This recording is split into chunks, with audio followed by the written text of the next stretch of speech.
MeghalayaPost.news. And the work closes. Mr. Speaker, sir, I think CM has already replied that he doesn't have it.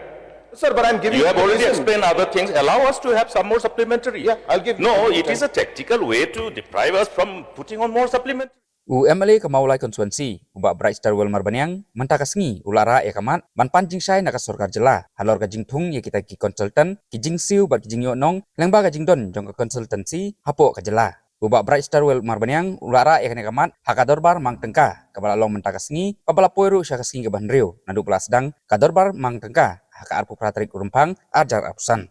Habakren halor kanekamat kadau kabala pelong ye Mla Mawlai manpan Jingshai nak sorkar kadai namar babun ki khun samla ka jela ki ba umdon kam don jam kin hab ban syong klem jam bat ka ba ye ki consultant lahap ban wanra ana sabar ka jela ya kane ka jingpan jing percai Mla Mawlai la pensai ru dau menteri rang ba ka jela ukon rat ke sangma halor kata ka Jingthung ye consultancy baru ye kadau ba ka sorkar kan hab ban wanra ki consultant na sabar. So reply to star question 57A. Sir, 1. Individual consultants 39, consultancy firms 69. B.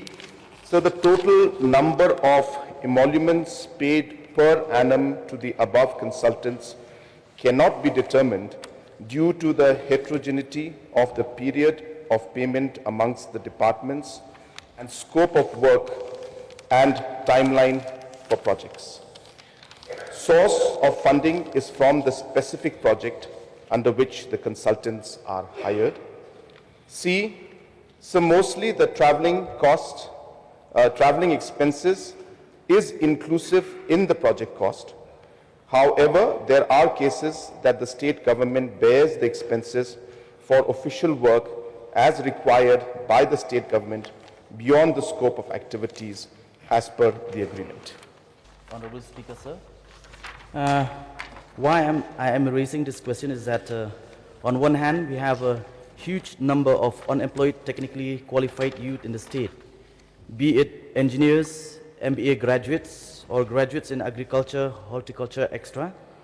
And on the other hand, we have so many consultants. So my question is whether our unemployed youth are not good enough or not up to the mark as these consultants who are working for the government, whether it shows our incompetence. If that is the case, why not train up our unemployed youths for a 6-month course or on delivery systems methods, since we understand that what is taught in university or colleges is different from what is expected at work. If our youth are to work as professionals, I believe that government can invest in these short-term courses as most companies do for the graduate trainees who enter newly into the companies or what they call probation training programs. Sir, from the government side, as we understand, there are different roles and responsibilities which politicians have to work on and bureaucrats have to work on, so on and so forth, sir. Sir, keeping that in mind, we are today, sir, in a very, very competitive world.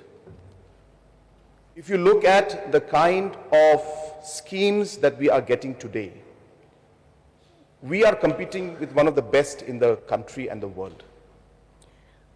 So just to give you a small example, there is something called the challenge-based destination development under Swadesh Darshan. And for this, the government of India opens up this challenge to state governments. And for this, we have to prepare DPRs with so many technical specifications, which sometimes is beyond our officials also, and therefore we get the experts. And because of that, so just want to share with you that the challenge-based destination development, Swadesh Darshan, because of the kind of quality of proposals we put up, Meghalaya managed to get 200 crores under this challenge mode, the highest that any state got. And that is how this challenge works. In the last 7 years, sir, we were able to bring in 13 externally aided projects. This we compete globally, sir. And there are World Bank standards, there are standards of ADB, KFW, JICA, so you name it, NDB. All of these are international organizations and that work at the top level. And in the last 7 years, because of the professional work that we put in, we were able to get 7,427 crores because of the level of quality that we worked. So coming to the question and the reply to the honorable member's question, sir, is that absolutely correct, sir. We have to develop our own skills and capacity. We have to ensure that our own local boys and girls who are qualified are able to slowly or even quickly come up to that level where we are able to make the DPRs and projects at a level which is competing in the world standards and at the national standards. And that process is on. But while we move and train our people in that process, so we cannot lose time. These are window opportunities that close. If we do not submit the documents on time, we will lose the money. So I'll give you a very, very great example of this so that the House will also appreciate. So the project under the World Bank, which we call the MEGA project, which is the Meghalaya Economic Growth Corridor, sir, but I can't remember what it was, sir. But the MEGA project, which is again the roads projects, the connectivity projects that we had put in. So we went and met Honorable Finance Minister. She told us, submit the DPRs immediately. So we had a window of 48 hours to submit DPRs worth 2,400 crores. And because of the consultants and the professionals that we engaged, we were able to submit that in 48 hours. And because of that, within a matter of 7 days, the Finance Ministry sanctioned 2,400 crores. So therefore, sir, windows open and close very fast.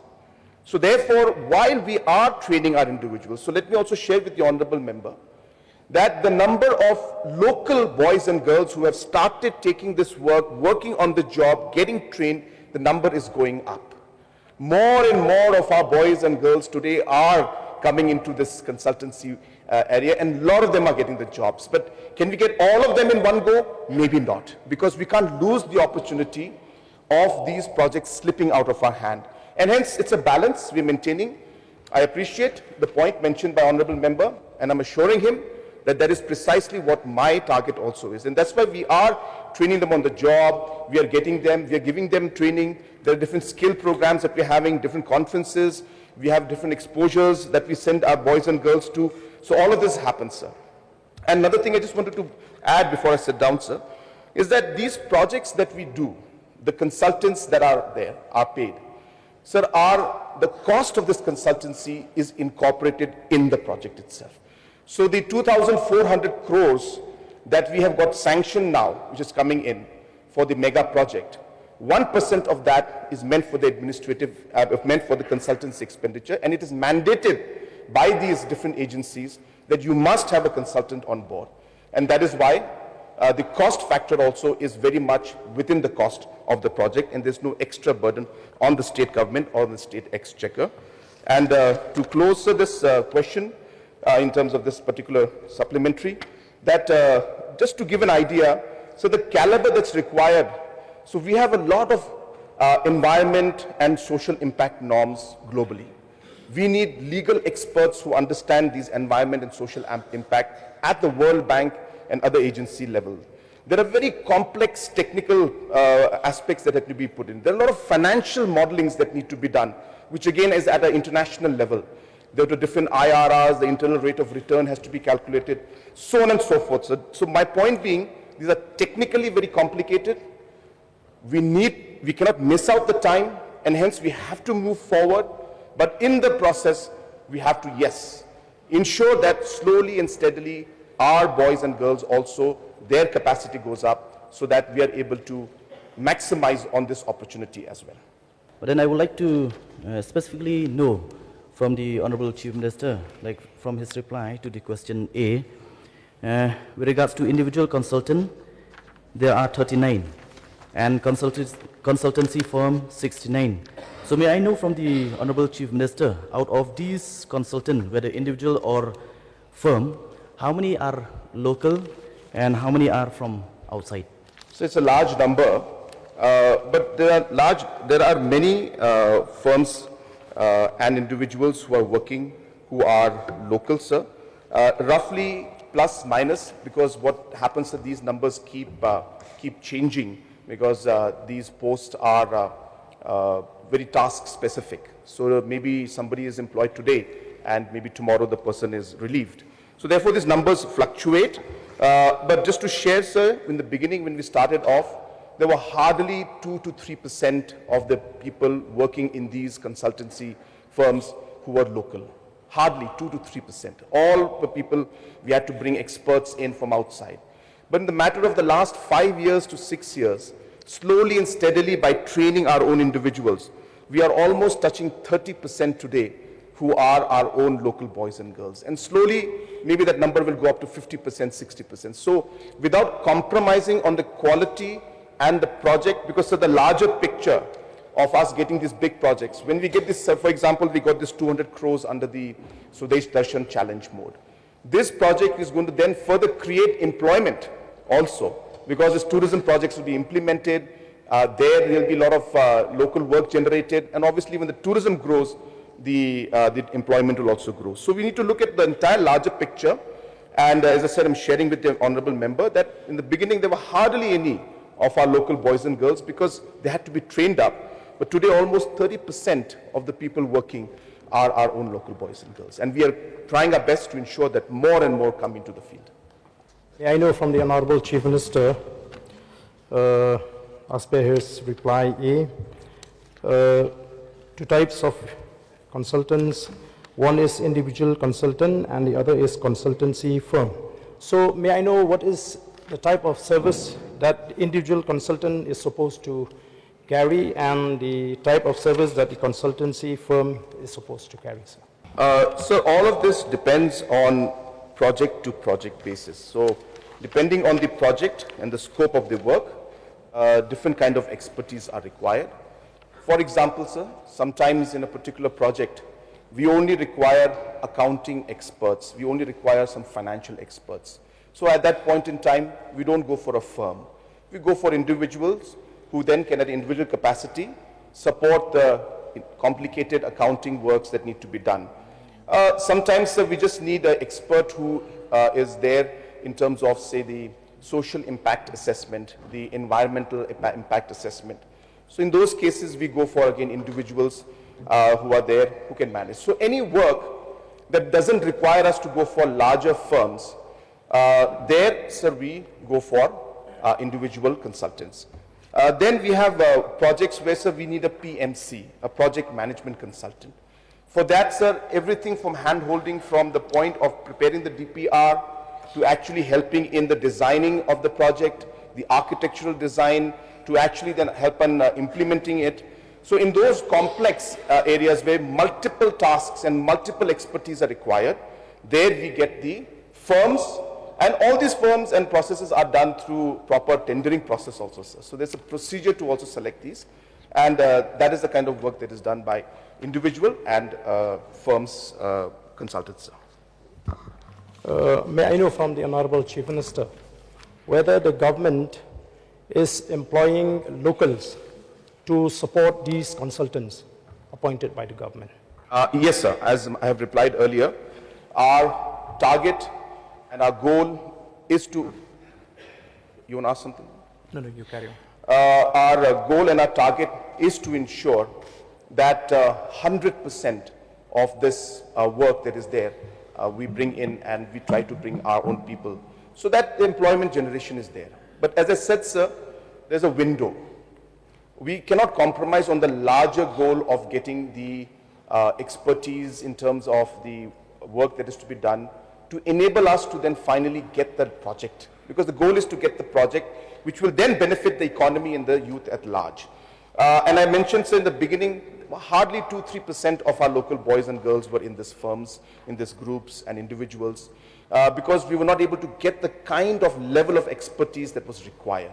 But slowly, as we have moved along in the past years, the number has now almost touching 30%. And we will do our best to ensure that it goes to 50%, 60%, and we'll keep training our boys and girls, because that's really what we would want. We would like to see that our boys and all girls also are able to then work at this highest level and compete with global as well as national competitions. Why I'm asking this question, this is not the first time that our Honorable Chief Minister has explained on the need to have consultants. But sir, the question here is, why do we need to have consultants? When the service of our boys and girls can be taken along with those consultants, because it is through the hard work, the struggle of our local boys. These consultants, they are just instructing, but the struggle and hard works are being carried out by our local boys. So the government is paying lakhs. We were told that the government were paying lakhs of rupees to these consultants and thousands only to our boys who are struggling and work hard to get the work done. So it shows that our local boys can carry out the work, can be engaged, and instead of engaging these consultants from outside the state, why don't the government make use of our boys who are competent enough to prepare the project? Of course, we understand that we need a network where we need someone to be there in Delhi to negotiate and maneuver the entire scheme.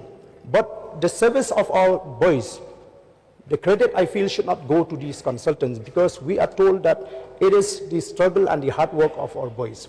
And the payment that are being given to our local boys is very small comparing to the payment given to the consultants. So that is the question, why do we need to have consultants from outside the state when we have our own boys who are competent enough to prepare the project? Sir, as I mentioned, number one, we have seen that there was a time when there were hardly any of our boys and girls who were part of this consultancy work. In the beginning, when we started off, very aggressively to move towards large projects. And in a matter of 7 years now, 30% of the workforce within the consultancy group are our local boys and girls. So we are clearly seeing the trend and the government's objective being achieved of ensuring that we bring in our local boys and girls into it.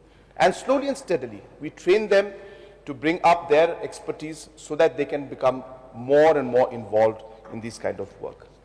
Number one, so the trend is there, it is happening, and we will continue to work towards it. That is a commitment of this government, to ensure that we are able to create the different opportunities for our young boys and girls.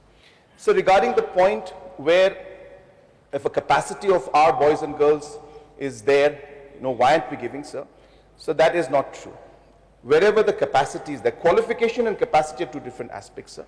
We have a lot of qualified people, but we need to create that capacity to be able to prepare those kind of different levels and of documents and DPRs and other technical aspects which are there.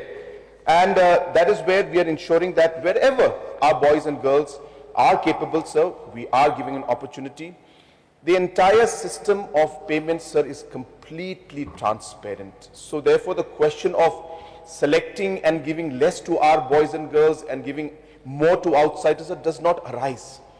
Everything is based on the activity or the work that is being done. So therefore, while our boys and girls are working, we are getting many of them. So many of the groups you will see, there are a large number who are there, and we will continue, as I said, to train them. So the question of ensuring or paying less to our people and paying more to others, so does not arise. That's not the way things work. Everything is very transparent and based on the position and the responsibility that one works on. The payments and the salaries are there, whether you're from outside or whether you're from here. That is how it is. And so, as I said, it is our endeavor to ensure that more and more of our people are involved in these projects. But as I said, at the same time, as a government, I am looking also at the larger picture of being able to attract investment into our state in a time-bound manner, competing with large organizations and states. So you will be, again, happy to know that when the Unity Mall project, which is funded by Government of India, a 132 crore project, when this project came and the proposals had to be put up, Meghalaya was the first state to put up the proposal, and one of the first, I think there were 3 of them, the money was sanctioned, and we were the first. Some of them have not even received the funds till now. So that is how this 132 crores project came in. When this Unity Mall comes up, the shops that are going to be there are all going to be run by our local boys and girls, and therefore that economic opportunity also has to be seen, sir. So we cannot miss out on these funds. In the SASKI fund that we have, the money that is there available today, the normative allotment, last year was 720 crores. Meghalaya managed to get 1,500 crores. That means double the amount of our normative allotment. This year the normative allotment is 1,400 crores. We are going to touch 2,500 crores in terms of the sanction that is there. And this is happening, sir, because our documentation, because of the different paperwork that we're doing is at that level. And with this money will be pumped in for who, sir? For our people, to create the jobs. So there are certain things where we need to ensure that the quality of the work needs to be at the top level, and we have to work towards ensuring that the best is put in there, and we are working towards ensuring that our boys and girls are trained on the job. And as I said, in the starting there were hardly 1 or 2% locally. Today, keeping that objective in mind, we have managed to increase it to close to 30%, about 26, 28%, close to 30%, and we will continue to work to ensure that more and more. And I urge our youngsters also that these are opportunities that are there. Please train yourself, please work, please be dedicated on this whole thing so that we can work together, and we are there to handhold you, we are there to guide you, we are there to train you, and we'll be very happy to see that our boys and girls also are there competing at the top level in the country and in the world. So therefore, the suggestion is very good, sir. We're taking the suggestion. We're moving forward. We'll ensure, sir, that more and more of our boys and girls get more and more opportunity, even in this area of consultancy. My supplementary revolves around the reply to the principal question. B. Mr. Speaker, sir, we appreciate the fact that lots of works have been done by roping in consultants. And in fact, it was felt needed, and therefore we have many such programs which are being supported under EAPs. We were able to rope in many good consultants. But having said this, how we do it is very important. How we do it is very important. Now, the whole process of utilizing this consultant as an instrument to benefit the state is well appreciated. But in the process, we also have to scrutinize the kind of money that is being spent for them, whether it is being regulated properly or not. Now, may I therefore know from the Honorable Chief Minister whether it is a fact that while we have number of instruments, direct project management consultants, individual consultants, and also consultants appointed by the companies constituted by the government. We have had the report of that Shillong Smart City Limited. Is it a fact that some of these so-called outsourced employees, I will say employees, whether you call it consultant or whatever, but employee of the company is drawing salaries which is much more than even any of the officers in the state? So the specific information and data about the salaries of each individual is not with me. But as I said, whenever we onboard any consultant or any kind of individuals or any organization, it is done through a proper tendering process. So therefore, for us to now go into the salaries of what the company is paying is not possible, sir. The companies that come in, they pitch in terms of the overall cost they can complete that task under. And based on that, we are able to then give the money to the companies pay. So therefore, it's not that, we do that. So when in case of individual, again, there are procedures that we follow that has to be done. And those procedures based on which, and all are transparent, based on which the amount is decided based on the task that is given. As I said, sir, these are not permanent jobs. These are all projects that are based on a particular task, and the work closes. Mr. Speaker, sir, I think CM has already replied that he doesn't have it. Sir, but I'm giving you have the already reason. explained other things. Allow us to have some more supplementary. Yeah, I'll give you. No, it is a tactical way to deprive us from putting on more supplementaries. Sir, you are perfecting this art. I appreciate, but then that is not the way. It's a question hour. No. Let the honourable. No, Mr. Speaker, sir, repetition, merry-go-round. Yeah, it's like a merry-go-round. We are. I have again been saying if they are passionate about asking, they should be patient. Allow me to provide some more supplementary. Please sit down. So shall I continue? Or? You may continue with your reply. Sir, because I think then what the opposition wants is that they just want to show that they are asking many questions, to show the people that they are asking, but they don't want to hear our reply. So doesn't seem that they're interested. So let them keep asking questions. I'll just sit down, sir. This is that. Mr. Speaker, sir, I think it is wrong to say that we are not interested to hear. I think what is important here is how, together, mutually, with utmost respect to the dignity of this House, we utilize the time.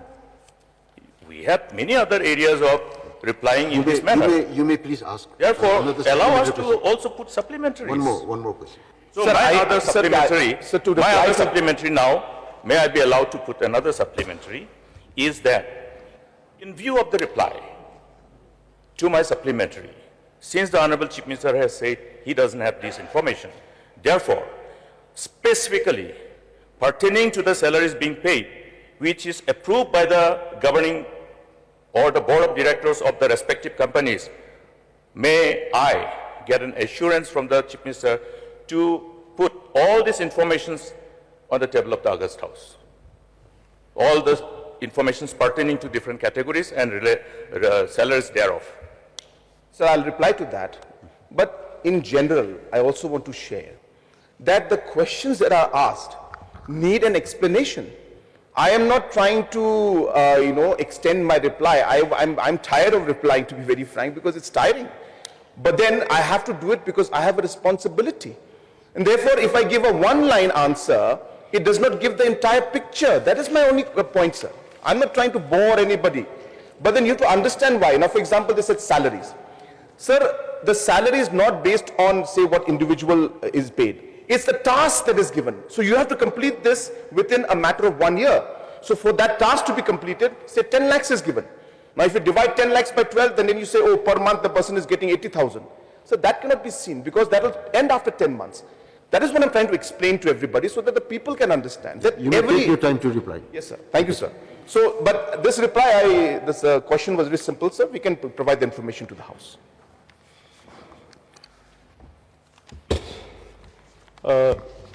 In the course of the reply, the Honorable Chief Minister may get me wrong when I ask the difference in payment between those consultants and our local boys. It is the kind of the nature of work that I am questioning. When our local boys are doing all the struggle and the hard work, why should they be paid less? Because these consultants, they are not working on their own. We are engaging our boys. They have to go to the field and they work so hard. But the payment, as I've said, is very low to the locals and very high to these consultants because they carry the name of consultants and the local boys, they are just the assistants.